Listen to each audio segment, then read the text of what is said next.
Well, hello, good morning and welcome to Camilla and I. I'm Mark Cooper, a wildlife photographer here in the UK, and today on Camilla and I we're following on from our recent success with Kingfishers at Langford Lakes, where we got the beautiful male kingfisher in the rain.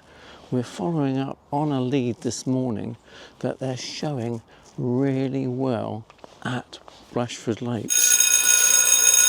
So I've been back to Langford Lakes in the evenings during last week and failed to capture the kingfisher in the nice sort of like setting sunlight. The sun goes down very quickly at this time of year, so you've got to be really lucky to capture the kingfisher in the glorious golden light. Anyway, I thought we'd try a different tactic, get up first thing in the morning and try Blashford Lakes.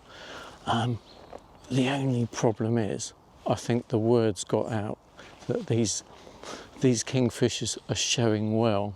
What happens at this time of year, unfortunately, is the fledglings go off and they go off and they learn how to fish, and then they're chased off by the adults because there's only so much food in the area, and that's why I think the average lifespan of a kingfisher is only sort of like 18 months or something ridiculously short, because a lot of the young fledglings just don't find a feeding ground. Anyway, yeah, lots of hazards out there for the kingfisher.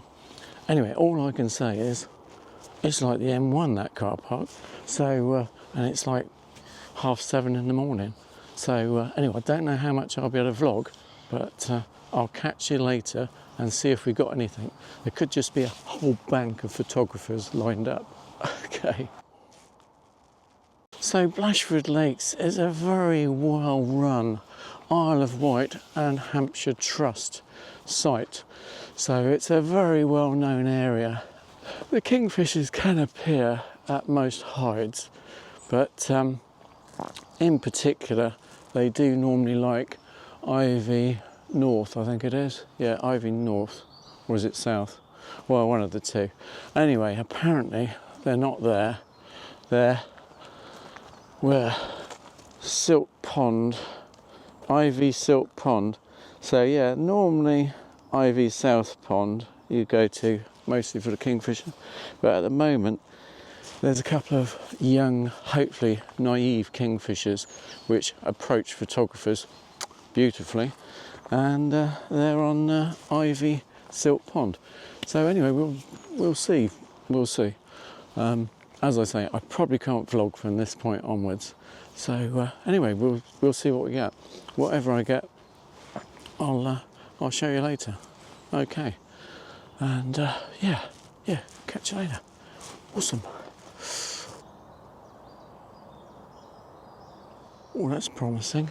On the approach road, a couple of fallow deer. So yeah, perhaps there aren't so many people here as I thought. Good. Well, we're just coming up to Silt Pond now. It's over on our left-hand side. Can't see anybody on the track. There's certainly not a lineup of photographers, so yeah, fingers crossed. Anyway, kingfishers. Well, I was expecting the first kingfisher. There was a big grey heron, so yeah, I think we got a couple of shots as that flew away. But yeah, very friendly robin spooked me there. God, that is a friendly robin. Yeah, sorry, I haven't got any grain on me. Shh. Anyway, keep quiet. There's kingfishers around. God, robin there. Well, it is a shame they don't open the hides a little bit earlier here at Blashford Lakes. Just look at this beautiful scene. Yes, Ivy Lake. That beautiful sunrise and the mist on the water. And the hide is only just down here.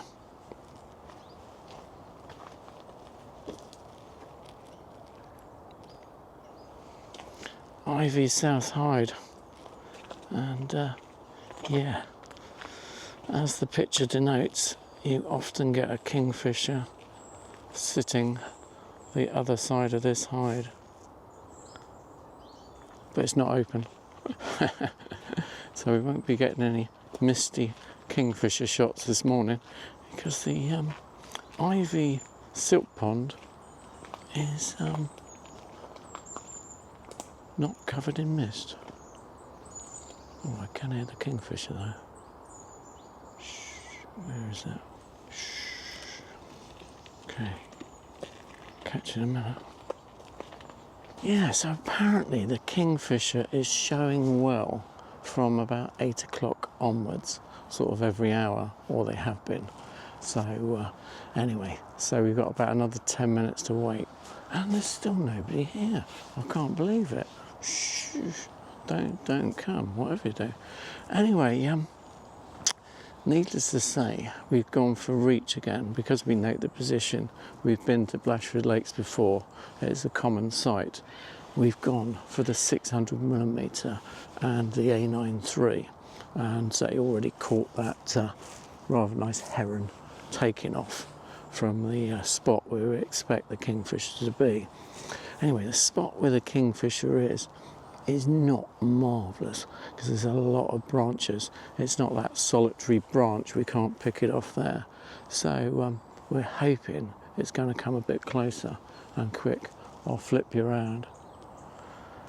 Yeah, we're hoping it's going to come to this branch in front. So yeah, I think we're dreaming, but apparently it has done some close flybys. Anyway, we're waiting now for that telltale ping. They usually announce their arrival. There's a very distinct call of the kingfisher when it takes off, or when it's coming to a new area, when it's coming to a new perch. So anyway, yeah, shh, let's keep our fingers crossed. This is wildlife, folks. You can never tell. Well, amazing. There are a couple of telltale poop marks on a branch which is literally 4 metres in front of Camilla at the moment. Quick, I'll take a bit of video of that. But, surely it doesn't come that close. That's incredible. If it comes that close, I mean, you could get it with a wide angle lens. Yeah, 4 metres off, about 4.5 metres. I can only just focus in using this lens. Starting to wish I bought the 300 and teleconverters. Anyway, still nobody here. Shh.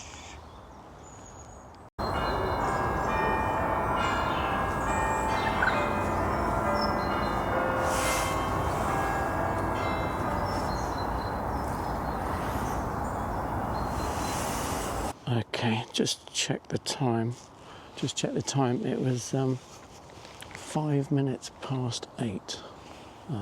Got the first sighting on a horrible clump of background twigs. But anyway, it's here. We've seen it already. So shh. I think I'm going to have to stay quite still if I'm going to get it 4 metres away. I presume it's now doing its morning routine. They go to different perches that they've sussed out on previous occasions, and then they start fishing usually. So anyway, so they can sort of do a circuit. They can come back to the same spot half an hour to an hour later in the same spot, if you're lucky, if they're on their circuit. And I think this was a male. Haven't examined it closely yet, but again, a bit far off, but still flew high into the trees. Unusual, probably just sussing out the area and making sure it's safe. Okay, shh, catch you in a minute, fingers crossed. Anyway, great, 5 past 8, not bad, only 5 minutes late.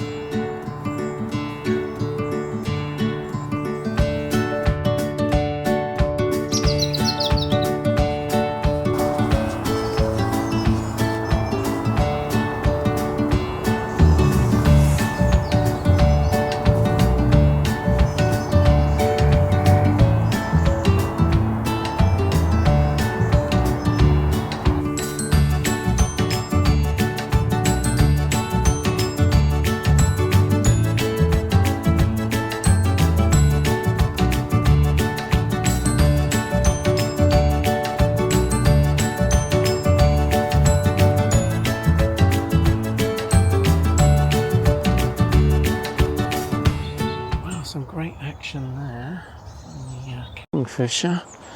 Yeah, nice bit of preening, a little dive off the perch into the drink, just a little test run, and then back to the branch, more preening, just lining itself up for the day's fishing. So yeah, would like a bit more than 600 millimeters at the moment, because it's still a little bit far off. I mean, we're looking at 60 feet, 20 meters away at least with the 600 millimeter. So yeah, we're greedy on Camilla and I, we want it a bit closer. But anyway, great action, quite happy with that so far. Awesome. Right, a couple of other photographers have turned up now. A bit noisy, I must admit. One of those non-mirrorless DSLR rat-tat-tat. Anyway, doesn't seem to have put the Kingfisher off. Got a little bit more action, but yeah. Anyway, we're just hoping it comes really close. Tempted to put a teleconverter on because it is quite clear today, and it's only 60 meters off, so we'll get a lot closer image. Obviously, with the with 1200 millimeter f8, certainly you get some slightly better footage, but I don't think necessarily get that killer photo. So I think we'll stick to the 600 millimeter wide open at the moment, f4, 1/4000th of a second for in-flight action, and yeah, perch bird, if it comes close, 1/1000th of a second, f5.6, nice. Anyway, good, lovely so far on Camilla and I. God, that's a friendly robin. Can you see him there? How close can you get to a robin? Amazing. Goes so vocal as well.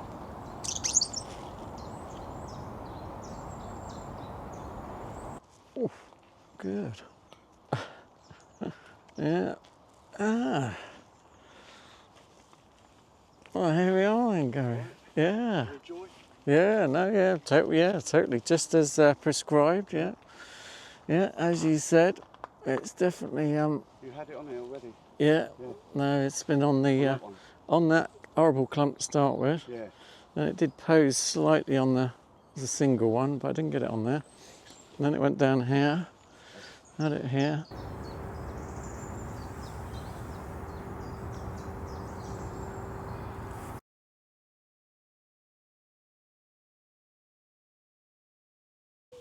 Yeah, that's all right, yeah. Coming up here then, right to... It's getting in there? yeah. Oh, in that hide? Oh, in the hide, no. Nothing. It's too bright as well. It's always the problem in the morning. The sun's straight in your face. I don't like that. Even if the Kingfisher landed closest, you'd still have been difficult to expose for. It sat on that branch that, I mean, I just... Oh yeah, you got some... I'm so pleased with this one. Yeah. If I can frame it out. Yeah, very good. Yeah, excellent. Yep. Yeah, whether it turns out that good on the screen, I do not know. Wow. Probably in the viewfinder it looks semi alright, but I'm sure Topaz will fix that. Oh yeah. So I'm pleased with that one. No, very good. Yep. Oh, excellent. Yeah. That's really good. Well, there we go. What a great showing on Camilla and I today. Absolutely marvellous. The crowds have started to turn up now, as this is a public hotspot, Blashford Lakes. It's no secret location or anything, but obviously the Kingfishers, you've just got to be here at the right time of day. So yeah, lucky old Camilla and I here first thing this morning, and yeah, I think we got some great shots. And eventually we ended up at 1200mm f8, and looking across the lake to the perch where it regularly appears, and yeah, got some good images of the male Kingfisher to end on. So anyway, thanks for watching an episode of Camilla and I. Have a good one, whatever you're photographing. Have a good one. Bye from Camilla and I.